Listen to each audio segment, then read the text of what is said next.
Other thing to do after that, he only gave me 10 commands, 30 questions, the golden rule is, being a so few of them, you don't fail none of them, and then you're on the bus to Never Neverland, and you'll be here to play like always, and here to stay, and here to play.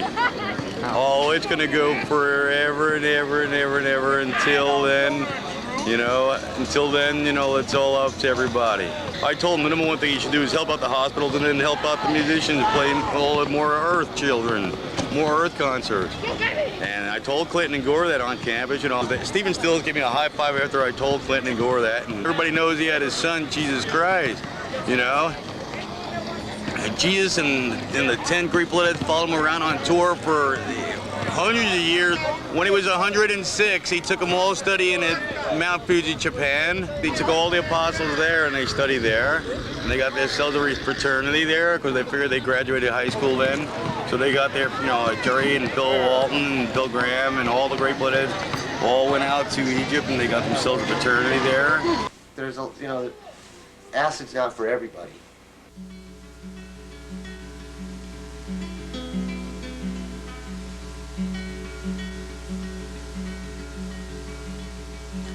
I felt as Isidora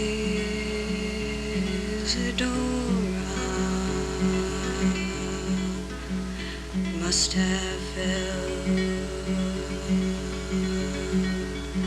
I felt as Isidora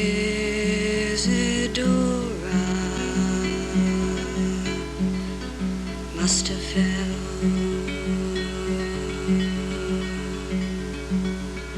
Floating along in the middle of a rushing ocean. Oh, I felt as Isidore must have felt, floating along in the middle of a rushing ocean.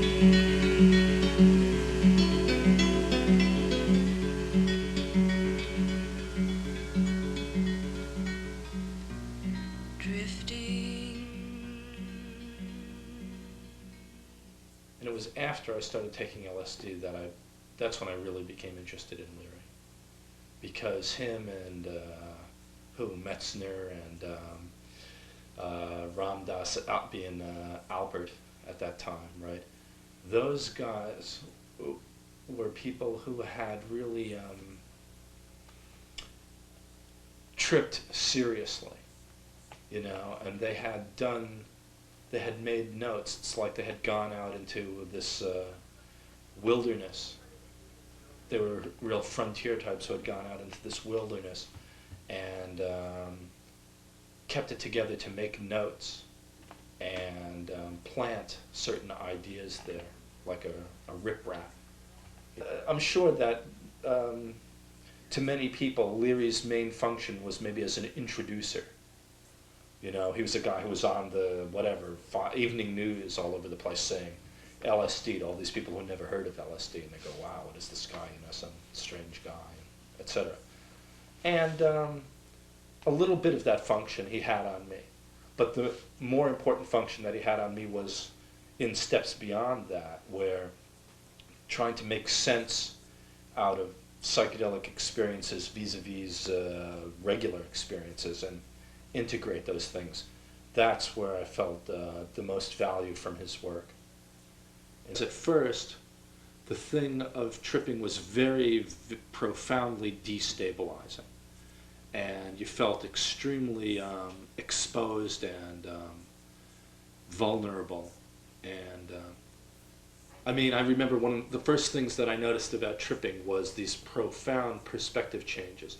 Like I remember an experience of being at the beach and sitting with a group of people, and we're all sitting down, etc. And then I just stood up, just got up from a squat, raised my head maybe 4 feet, and the entire world changed. And it was very, very disorienting. In high school, back in high school, in the early 80s, the new wave thing was coming out, and the the late 70s punk thing was in there. And not many people were into it in California. It was more back east, but I'm from New York. So, I've been back there lots of times with my cousins. So I'd bring the stuff back, and all the guys, I hung out with, we thought we were pretty hip and cool and everything. And, we were into like listening to the Doors and the older 60s rock and roll and more of the stuff that was drug culture kind of things. Timothy Leary and Ken Kesey and Hunter S. Thompson were like, the writers that were always going, yeah, I got a book by, Hunter Thompson, it's really good. And we'd be trading off our books. And so we thought we were like, like the new hippies. We did a fair amount of acid, but it wasn't like real acid. It was like a weak substitute that was going around at the time. So we all thought we were like dropping acid, and we were like into the acid thing, but we really weren't. This was in the very early 60s. We lived on East 2nd Street in the East Village.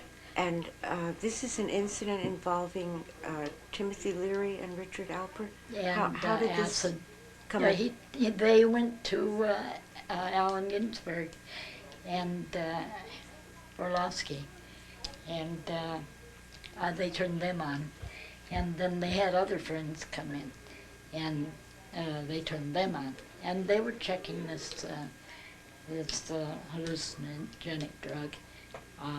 Well, it was legal, and they were still teaching at the time. How did Timothy Leary and Richard Alpert know where you were? Well, they just knew where Alan was. They came over to see Alan. At the time, Bob wasn't doing anything in the day except writing his poetry. I was working. I remember sitting in the kitchen after Leary had left one time. Jack, Carl Solomon, Peter Orlovsky, Alan, his brother Lafcadio, and Bob and I. And we were talking about a movie based on Jack's life. Well, I'm just going to tell one story, an anecdote, about the first time I saw Timothy Leary. At the first time I saw him, my sister was a psychology major at Temple University in Philadelphia. This was about 65 or 66, and I was only a freshman in high school. I was only like 14 years old, and she was a freshman in college. And I had smoked pot, but I hadn't taken acid. And we were very curious, and he lectured with Richard Albert, who later became Ram Dass. And their approach was very clinical. It was like they were in pinstripe suits, and it was like this kind of approach. Control group B was given the placebo, while these subjects were given, and that was that. And then the next year, I saw him at Drexel University, also in Philadelphia. And in that interim, I had dropped acid a few times in that summer of '66, I guess it was. And then we saw him, and I guess he had gone through these major changes too, because he came out and he was sitting in a full lotus with white robes, totally long hair, surrounded by flowers and incense, and he came out with those immortal lines, turn on, tune in, drop out. And he was so charismatic, and he made so much sense that he really influenced us. In almost every trip that I had, there would be a substantial part of my trip that would be absolutely horrific. I was trying to resolve all these conflicts between my high experience and my normal experience.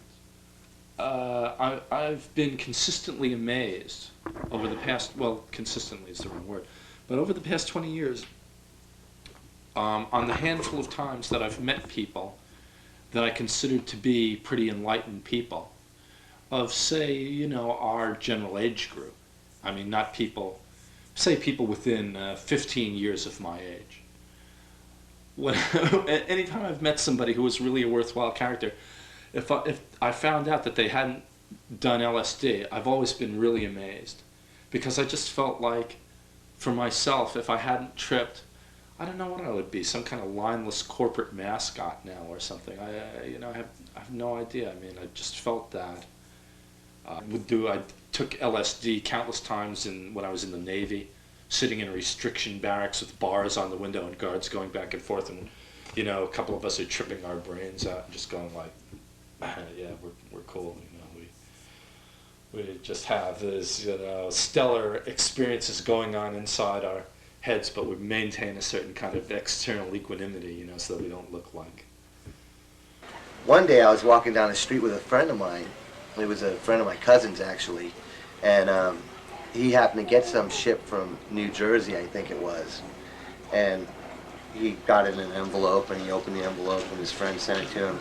I said, well, let me get some. So he goes, okay, and he ripped some off. It was like blotter acid, and he ripped it off, and he gave me like 3 hits, and I took them, and I figured it's going to be like the same as like every time I've done acid before, which was like nothing, where we like were imagining we were tripping, and so we walked down the street, and he gets on a bus, and he leaves, and so I'm standing there, and before I know it, the cars are going by, and there's these mile-long trails behind them, and I'm like, wow, this is really, something else. And I'm walking along, and there's a friend of mine that lives on the corner from my house, and he was out in his garage. He'd always sit out there, and he goes, Danny, come on in. So I went in there, and he goes, you want to smoke some pot? I go, well, yeah, sure. So he lights up a bong. He loads up a bong load, and he hands it to me, and I hit it, and when I looked up again, it was Satan was sitting in front of me, and there was flames behind him, and I was like completely in terror for my life, and so I run out of he had like spray painting on his garage door, and it looked like it turned into flames, and it was like the flames of hell, and he told me later that I turned sheet white, and he led me out of the garage, but to me it was someone threw me into the flames of hell, and I came out on the street, and everything was twisted and gnarled, and the cars were scrunched up, and the posts were going zigzag, and I thought I said something or did something that screwed up the entire universe, and I was in terror. I was like, what did I screwed everything up, and there was and so I'm walking down the street, and I go home to my house, and my grandmother was on the couch, and so I maintain the walking kind of brought me down a little bit, and so I go inside the house, and I go in my bedroom, and I take my clothes off, and I'm in my underwear, and my room is like full of all these rock and roll posters and just everything all over the walls, and so I shut the light off, and I'm lying in bed, and I could hear something in the room, and I could see the lights. So I turn on the light, and when I turn on the light, there were snakes coming out of the walls, out of the floor, out of the ceiling, and they're wiggling, and I mean, they're real. And I just went, oh my God, and I went for the door, and when I grabbed the door, the snakes wrapped around my arm, and when I pulled the door handle back, they broke off and were bleeding from where they were holding me from the wall from opening the door. And so I just freaked out. I run down the hall, and I'm in my underwear. My grandmother's out there, and she goes, what is wrong with you?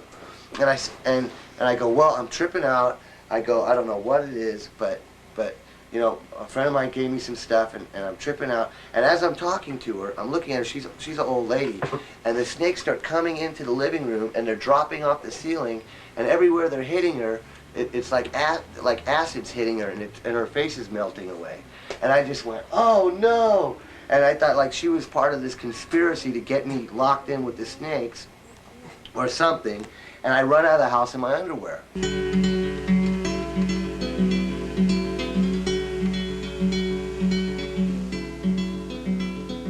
I did an interview with R. Crumb back in 1980. I published in my magazine Telly Times. And Crumb gives taking LSD a lot of credit for his creativity.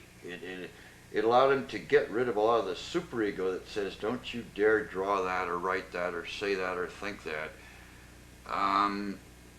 Crum in a letter to me once spoke of the need to get away from so much of the head trip stuff that LSD seemed to help some people with, you know. Because you get too much into a head trip, you can become just as unaware as though you're in too much of a, let's say, a body trip or something. There are a lot of things you have to know with your heart, your feelings, your body, your senses, and you get too intellectual at the expense of all your other abilities, you can be very stultified. Maybe you would be a really kind of stultified intellectual who can talk well with his friends, but you'd be like Mr. Jones, who doesn't really know what's going on, like in the Bob Dylan song. Anyway, Crum just explicitly stated that taking LSD gave him the inspiration for a lot of characters he used in his comics. That got him known, that got him considered something of a culture hero or folk hero of the 60s. It really got him launched and made his life much more successful from then on, you know. Since he started drawing psychedelic comics in the late 1960s and getting them published. Now, I don't know, I can't believe this. I mean, I sure don't want to call Crum a liar, but it's hard to believe that, I mean, he just gives this direct credit to this fucking drug, LSD, for enabling him to break free as a creative artist. I kind of hate it if it's really true, but what the hell, he knows about himself a lot more than I do. He's probably right. So I guess I do have one thing favorable to say about LSD. It just happened that taking acid kind of brought my day of reckoning on each of these various things, kind of really said, oh, you thought you were going to hold this off for a number of years, but here you go, buddy, you know, like, deal with it. I mean, my trips were bad sometimes in the sense of unpleasant, but, you know, I mean, it's, parts of life are unpleasant. That's the way of things. So to me, that was my sense, was like, go through it, keep going. I consider Lilly and Leary both to be pretty, you know, very good scientists, because one of their key things is that they're aware of the limitations of the scientific method. You know, they're aware of the limitations of reproducibility of things. It's all technical now. I always had a certain hesitancy about LSD, just because you think LSD is really a drug, you know, and that makes you, it doesn't seem to have the same status as, say, milk, you know, where you just kind of like feel fine about drinking milk every day. I remember there was even a thing in some early book of Leary's where he's talking about, you know, their early experiences with LSD, and he's saying, this isn't a drug, it's a food.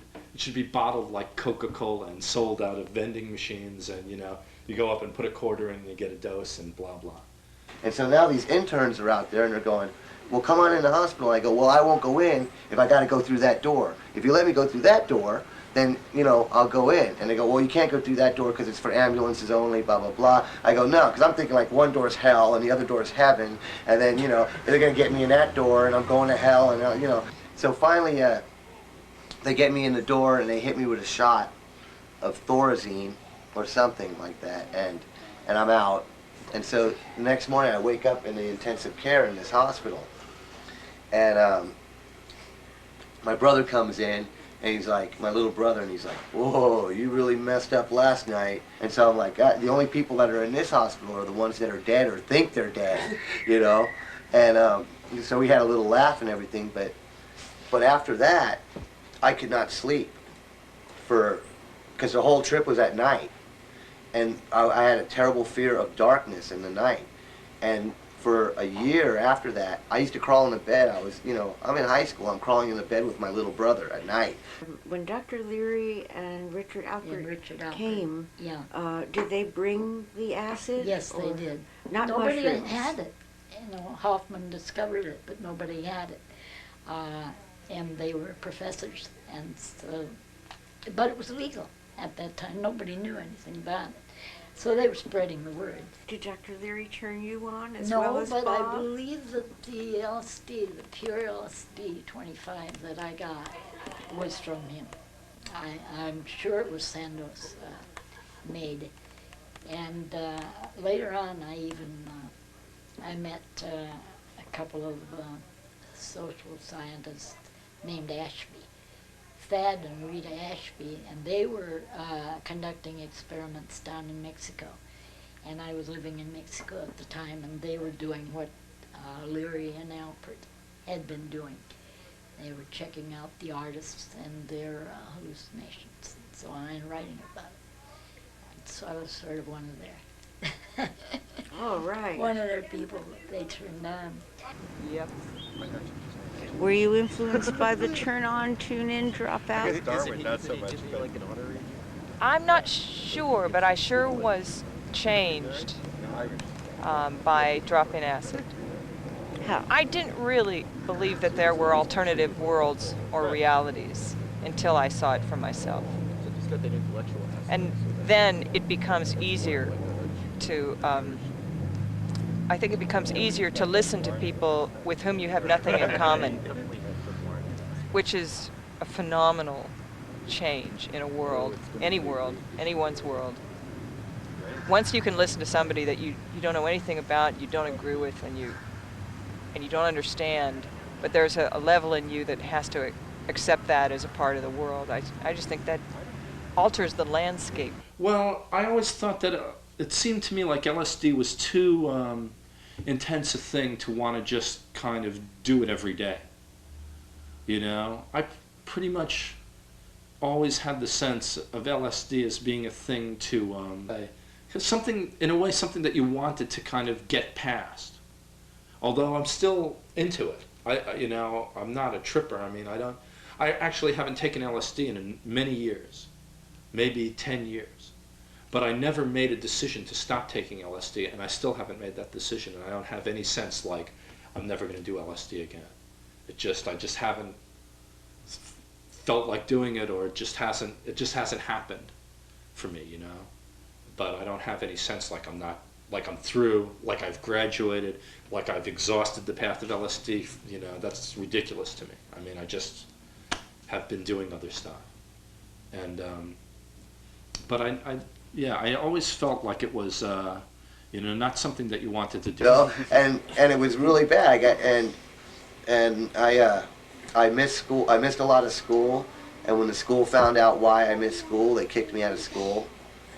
And so that was the end of my high school career. And there were some bad aspects of that whole thing that took me a long time to ever trust myself to take acid again. I mean, after like that one trip, I probably never even touched this stuff for another, 5 or 6 years after that, until my mind was, where I felt more secure.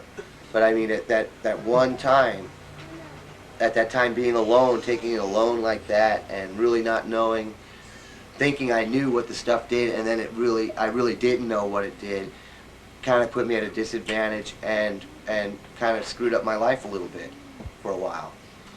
And I got into heavy drinking. That was like the beginning of my heavy drinking. God was just flying around on his Harley up there in heaven, by himself. He was happy and peaceful and loving. Then he created Jerry Garcia, and he said, Jerry, you're gonna, Jesus, he said, Jesus, you're gonna have these, like the 10 Greek letters, these 10 apostles, 12 apostles follow you around, and help you out, And they're gonna bring a string instrument for you. You're gonna play it all. The saints are gonna come marching in forever and never, never, never, never, never, never, never, never. He said, love, peace, and joy. While we're here, contribute to their bureaucratic, capitalistic, poisonous destruction. Their evil lives. All the beautiful children on the earth, we're just gonna live right forever and ever and ever anyway. And Joey Garcia and the Grateful Dead Band won't make any mistakes with it, so they'll always be with us. Amen, and the Father, and the Son, and the Holy Spirit. And Hail Mary, Our Father, oh my God, prayer. All we need really, God said, is prayer and hope and faith. And happy Mother's Day, happy Father's Day, and love you. And see you later real soon, and bless you, and rock and roll forever. And listen to Joey Garcia and the Great Dead's new songs. They're heavenliest best, and brightest, truest, best, and loudest, and even as unbelievable as the truth is. It's that simple and true. I guess I must have been about 17, and it was up near Mammoth Lakes in a frozen wilderness that we were crashing in order to go off the beaten path and have an experience with this stuff. It was very amazing. My experience was very visual, and I spent a very comical several hours in the middle of the night, in the moonlight, in the snow, trying to paint what I was seeing. I wouldn't judge anyone else's experience. I know for me, it was very good, very good.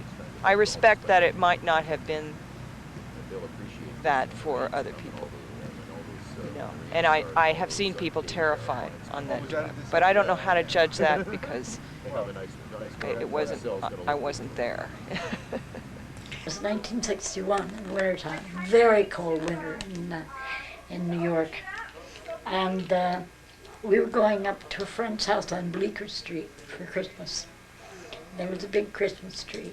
Bob was lying under this Christmas tree, and I was looking at him, and I had just taken a sugar cube, which was given to Bob by Leary.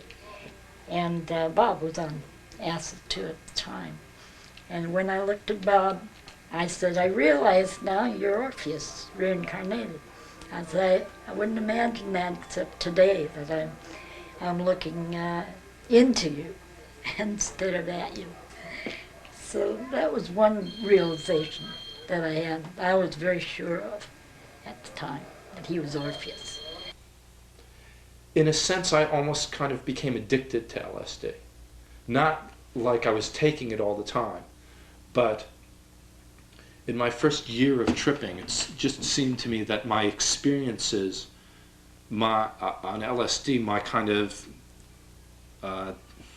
perceptions, my depth of insight into things was so enhanced on LSD that when I wasn't high on acid, I started to feel like I was stuck in a box or in a prison, and kind of my day-to-day experience I started to see it as painful.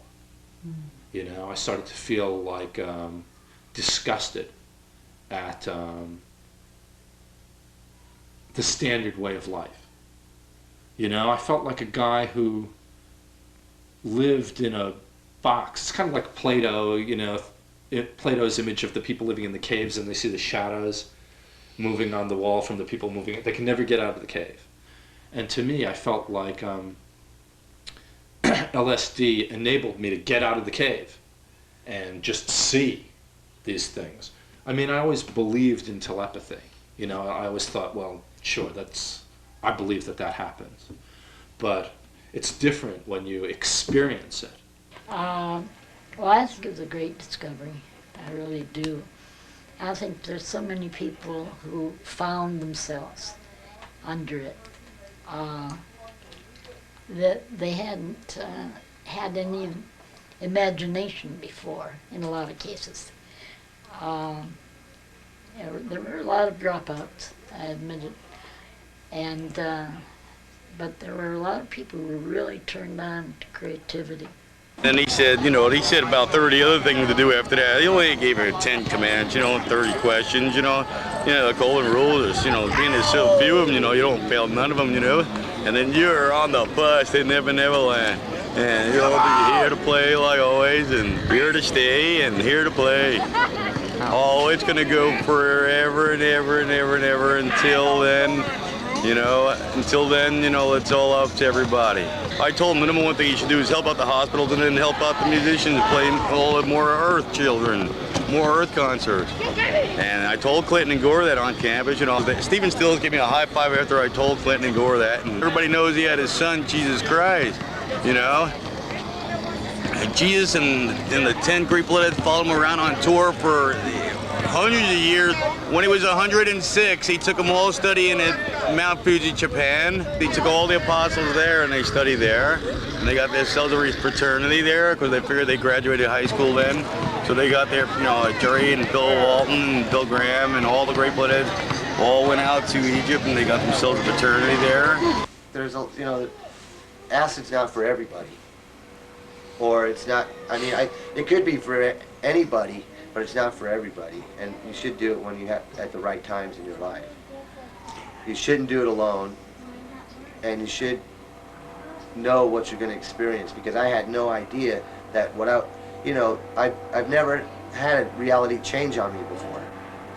And that is a really, you got to have a strong mind to handle reality changing on you. Some people will just crack if it, you know, reality changes on them. I don't think we really know much about it, or the mind. No. And I think that it's okay for us to admit we don't know. We haven't really figured it out. I'll tell you, it really is an amazing landscape, though. Leary says he's thrilled that he's dying. I have the clip right And here from the time. When I saw He that, meant it too. it just, at first it was just like a smack in the face. And then after about 1 second, I just went, thank God for this man. You know? I mean, you know, here's a guy who's, you know, a public figure who is wise. You know, he's seen through. You know, and he's lived a long life. He's done so many great things. You know, this and that. And he's going, I'm dying. I'm excited. You know, what do you think is out there? You know, I'm going to get to find out. Floating alone in the middle of a Russian ocean.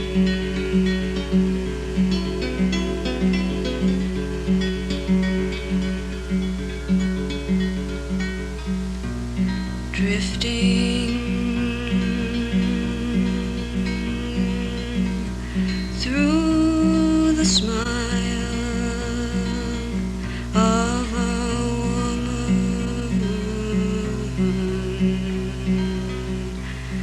way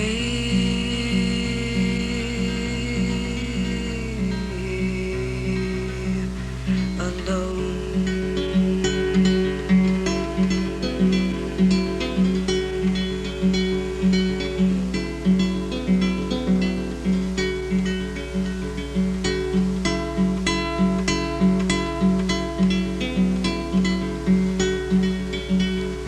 I felt as Isadora must have felt,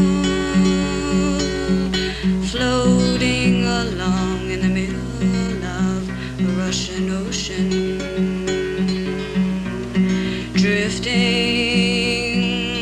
through the smile of a woman, way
have a bumper sticker or a label or a title for our little interaction tonight, we could try this one.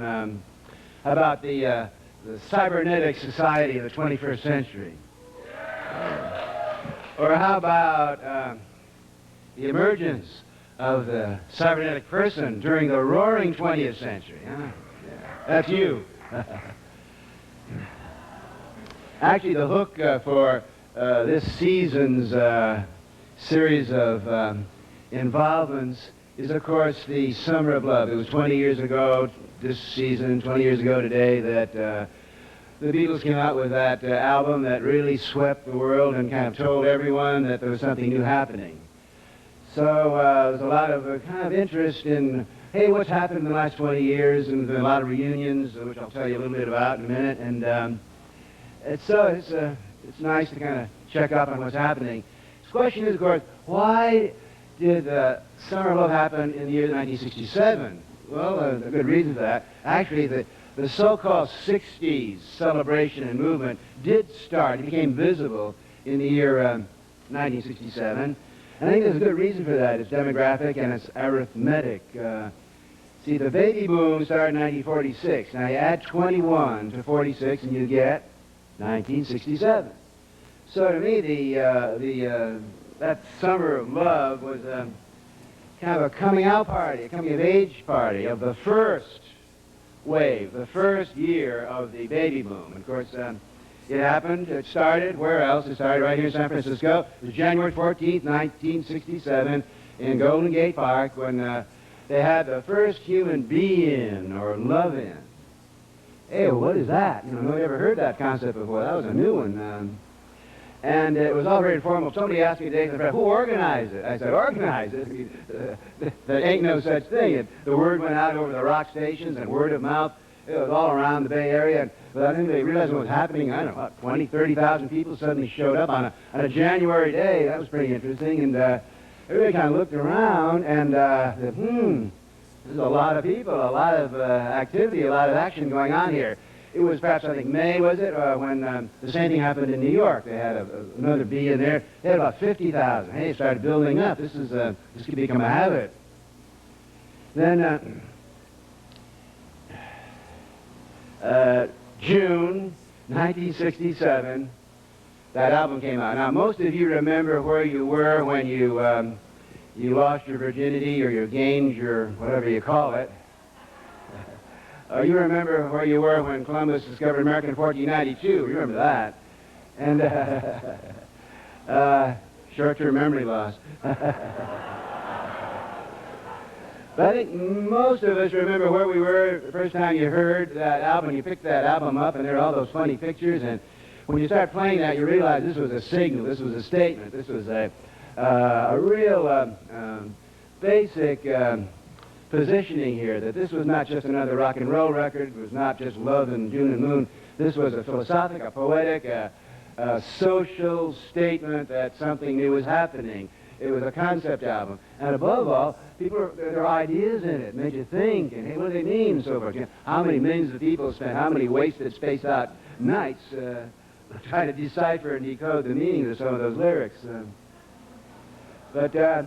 So I would say the 60s really started in 67. Now, if it started in 67, let's see, what happened? Well, okay, 68, within 9 months, this new movement of young people kind of celebrating individuality and indicating they wanted to change, and Dylan was saying, ain't gonna work on Maggie's farm no more. Within 9 months, they had gotten rid of the president, LBJ. He just tucked tail and ran back to Texas, man.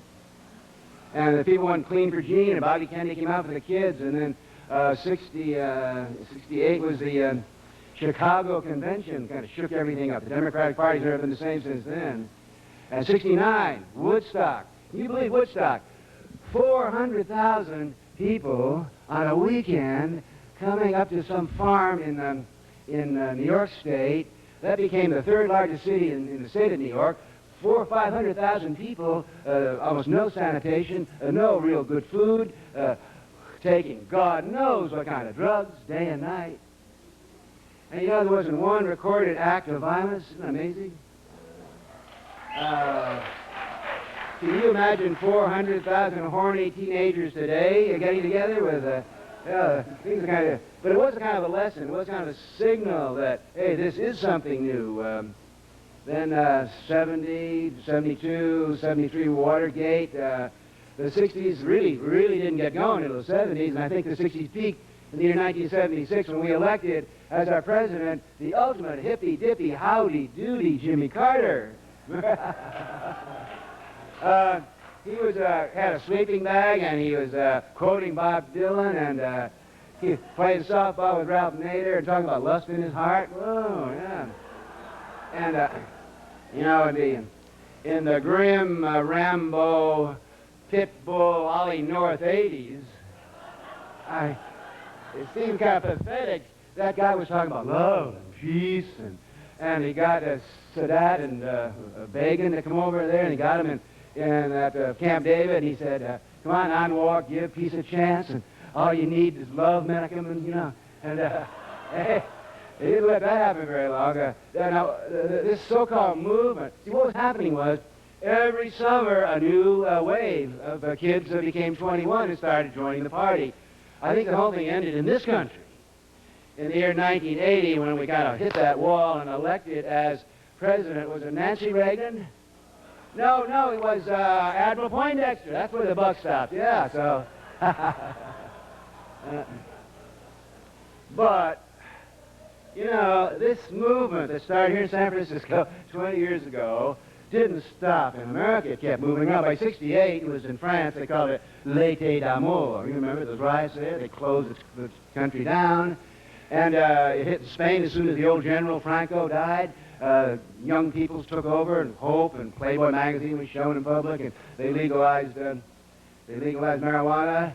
You know, that idea of the summer of love, which has something to do with we ain't going to work on the assembly line, Maggie's farm for the military anymore. We're going to work out a new way of life with individuality. It's still going around. Can you believe, for example, the TV we've been seeing on news in South Korea? And that's something, South Korea. You know, it's a standard 1960s scenario. Here are the college students, you know, in white shirts, throwing flowers and rocks. And there's the old Darth Vader, FBI, CIA, DEA. And there's the old classics. Where did they learn it? Well, you know where they learned it. South Korea is a cybernetic television culture. You can't have these young kids watching television and playing rock and roll and listening to CD records from America and from England. Hey, they're not going to let those old kids. So I don't know what they call it in South Korea, but they got a name for it. And the interesting thing, you know, in South Korea, it's not political. It's not left or right, or it's not. It's generational. Also, how about this? In Japan, there's a new generation that's come up 10 years later, born starting around 55. In Japan, these people are called Shinjin-rui.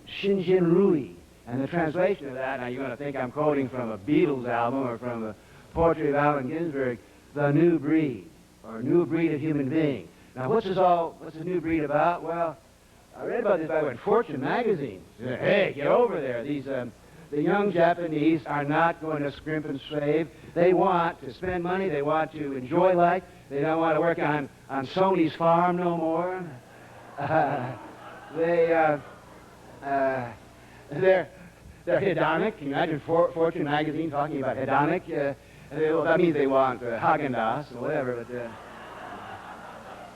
But the real triumph of the summer of love, to me, this season at least, is of all places Russia. You know, there's this concept of perestroika, which means loosening up, and glasnost, which means opening up and restructuring. And I don't know really what happens there, because we don't know really. But as I can decipher what's coming, through in the press and the various European press too, there is an attempt to get rid of the old guard World War II generals, and they're going to reward workers for what they do. They got Stalin and Marx spinning in their grave.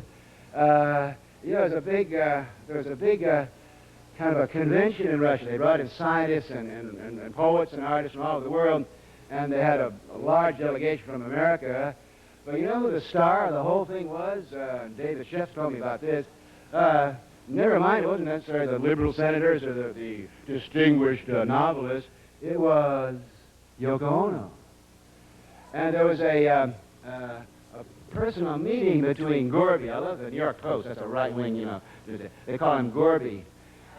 Well, Gorby, Mrs. Gorby, met with Yoko Ono and said, "Isn't it too bad that John couldn't be here? And thanks for giving peace a chance." And you know, we can. Now listen, Yoko Ono couldn't get within 10 miles of the Poindexter White House, where they have music like the Mormon Tabernacle Choir and, you know, Frank Sinatra and so forth. So the point I'm making here is that this movement that started here, which was a generational, which was, I think, was an inevitable historic movement, has been going on and is still going on. Every time, every place, you see a new generation of young people coming along, stressing freedom, individuality, loosening up the censorship, down military. You know that the thing is happening. I wish we could get back in this country, but I think we will.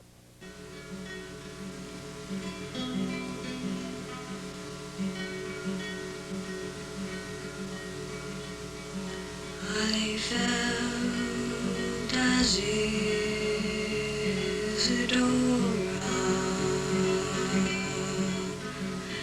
must have felt. I felt as Isadora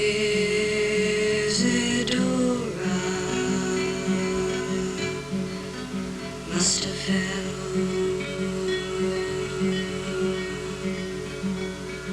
Floating along in the middle of a rushing ocean. Oh, I felt as Isadora must have felt, floating along in the middle of a rushing ocean.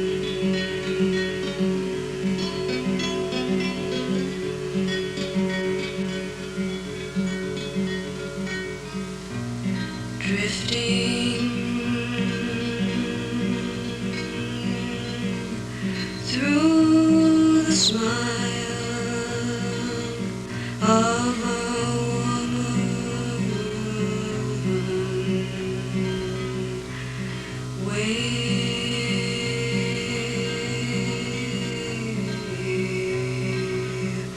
alone.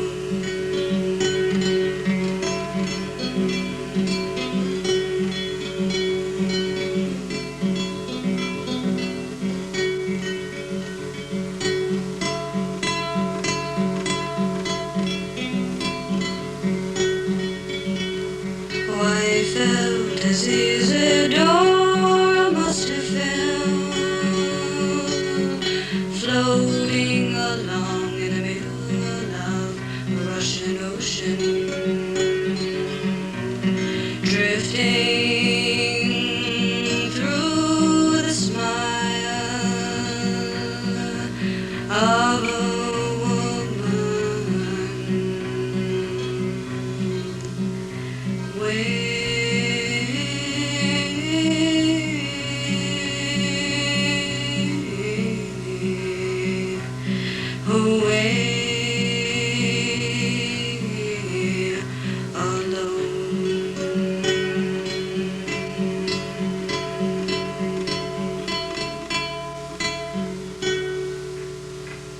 Public health situation. You got AIDS, you got nuclear bombs, you got polluted water. I mean, you know, cocaine and marijuana. Oh, yeah, marijuana.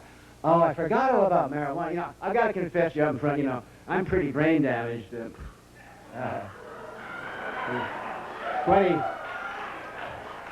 27 years aloft. You tend to lose a few billion neurons, but you know,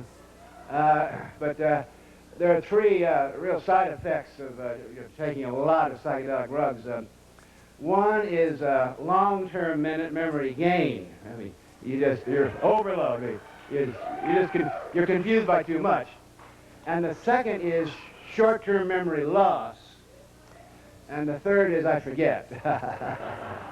But I haven't forgotten about the deaths from marijuana. Yeah. Okay, the deaths from marijuana.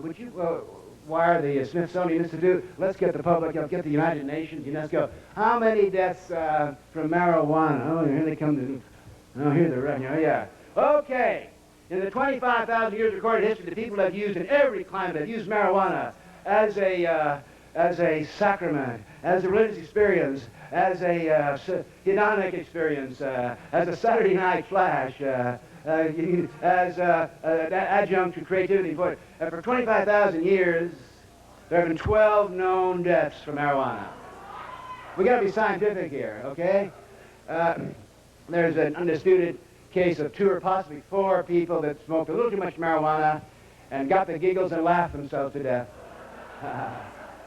And then there's a case of 2 or possibly 4 people that they had bad hearts and they had too much marijuana and they got the munchies and they ate themselves to death. Okay, now remember I told you about the roaring 20th century and the cybernetic 21st century? I'd like to tell you a little bit about how I see the roaring 20th century. You see, you got to realize I got an advantage on you here. Yeah. I'm 67 years old, see? That means I've been around for 7 decades. And I tell you, they've been, I mean, any question, we're talking about the 7 most exciting decades in human history. Boom, boom, boom, fast, one wave after another. And I've been trying to surf them, and I've been involved in, so I don't think in decades, people talk about the 60s and 70s, don't talk, take the long view, centuries, yeah, and there's a certain logic to the 20th century if you've been around it long enough. See, what happened in the 20th century started naturally around 1900. With any Apple computer people here, they can check my mathematics. But around the year 1900, there were 3 cybernetic, psychedelic, far-out philosopher-physicists who presented a new version of reality, which happens to be the correct view of reality. You had Newtonian physics where there was this solid General Motors world of force and momentum and energy and work and action and reaction, conservation, all that.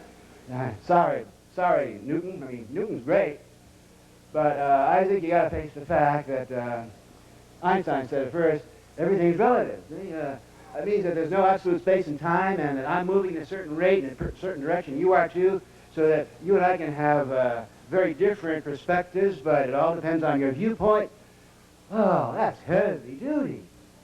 Because there goes the solid world of the Bible and of all the fundamentalist religions.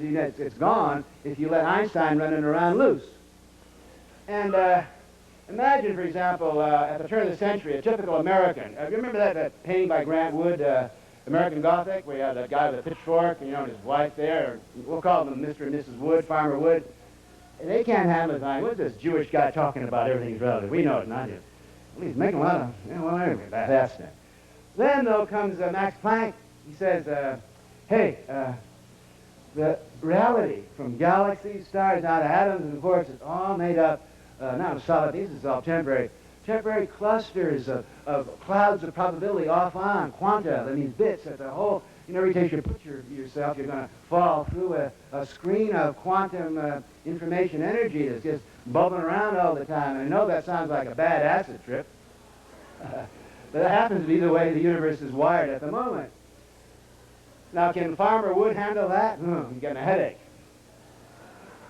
Although it is true that they're bending light waves from stars around Mercury, and they're getting the atomic bomb going, so these guys are, there's no question of it. Pretty soon we realize that they're not screwing around. And then Werner Heisenberg comes along with a real capper. He says, everybody's reality is subjective, that your reality is determined by your sense organs, which are limited, of course, and by the instruments you use to magnify or extend the sense organs, like microscopes, telescopes, so forth, and by the maps or the models that you use. So you have to face the fact, Mr. and Miss America, you're making your own reality.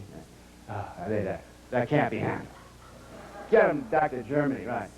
And the problem was, too, that, you see, these physicists, they couldn't communicate. Why? Because they had to use a real Paleolithic caveman device, chalk on blackboard, so nobody could really understand what these guys are talking about. Okay, here's the situation. we know there's a new reality called quantum reality. It works. There's no question that that's how the universe and that's how atoms, that's how it's put together. But how are we going to persuade, convince for us, ourselves and Farmer Brown and Mrs. Brown, how can we exist in this world which seems so cold and hallucinatory and bizarre and weird and German and Jewish? Well, at those moments of human history where it's time for our species to confront a new reality, whether it's going from 4 foot to 2 foot, or whether it's to make love face to face rather than, whatever. There's a certain breed of human beings in every gene pool that come along at that time and make us feel comfortable. They explain, they personalize, they popularize what's really happening. Now, you know who these people are. They are the artists, the musicians, the playwrights, the poets, the mythmakers, the wizards, the jugglers, the storytellers, the crazed scientists, the mischievous physicists. You know who they are.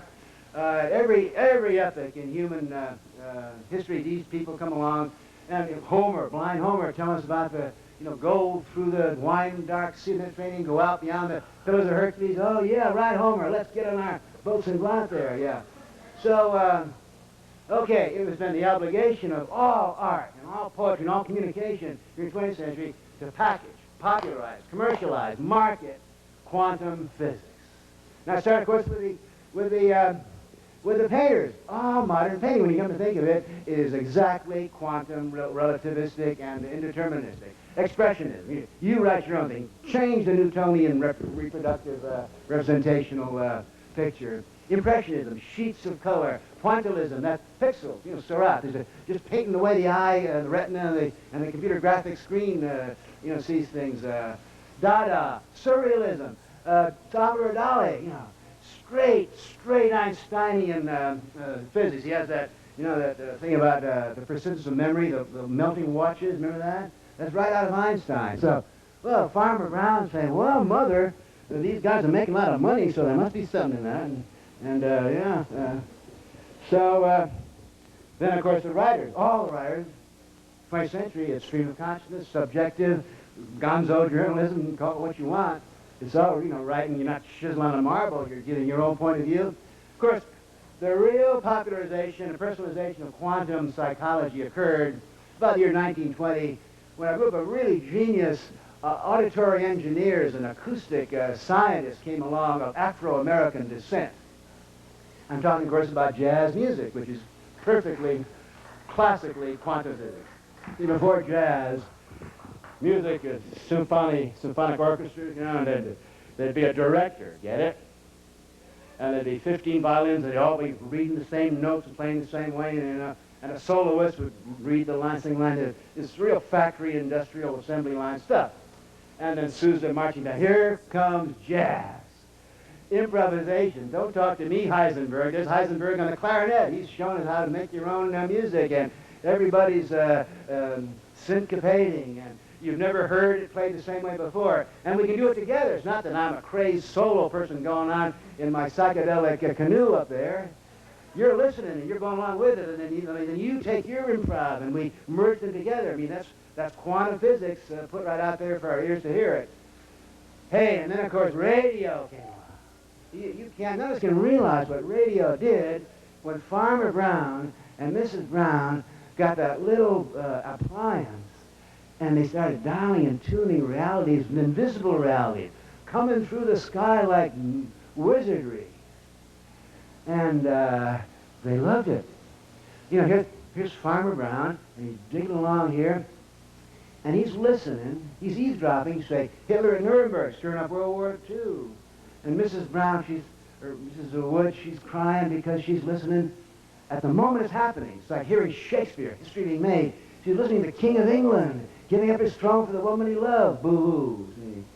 See, for the first time in history, millions of people could tune in on the same things going on at the same time.